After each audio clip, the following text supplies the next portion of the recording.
We're here to give some awareness to a offence type that's been more and more prevalent in the course of 2020. We refer to these crimes as authority scams or indeed virtual kidnappings that are being perpetuated largely on members of the Chinese community in Sydney, mainly students studying from China. The offence types are very disparate in their range.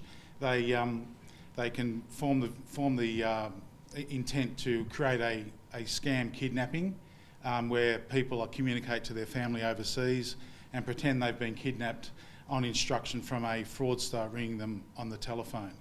Our message today to everyone is that if you receive a telephone call that encourages you to deposit money into a bank account by a person who's pretending to be from a position of authority in China or another location, don't pay any money.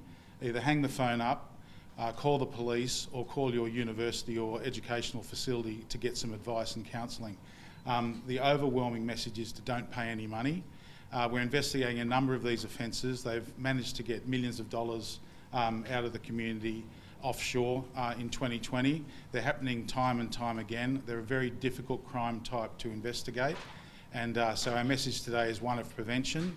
So can we make sure that we get that message out there that if you're in receipt of a telephone call asking you to deposit money into an account, don't pay any money, call the authorities or just hang up. The best tool that we have as a policing organisation to prevent these crimes is to educate our community, to educate the Chinese community in Australia, the international Chinese students in Australia and the broader Australian community, as well as our education providers. These types of crimes are nearly impossible to commit if the people that are receiving the phone calls are aware of it.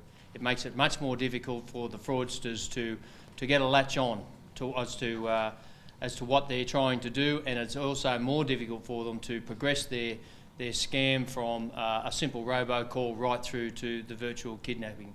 So we have been working closely with our education providers. We do a lot of interaction with our international students through O-Week, through organised activity between the New South Wales Police and the students and the university. We're finding our relationship with the students is very positive, but obviously new students come in every year, and the challenge for us is to make sure that students are educated once they arrive in Australia, and we get that message to them from all directions, from a law enforcement agency, from the universities, from the education providers, and from their family and friends, or even just other Mandarin-speaking people that are in New South Wales that they come in contact with. Somebody that they can then feel that they have confidence in going to, who has some knowledge about these schemes and how they impact on the individuals.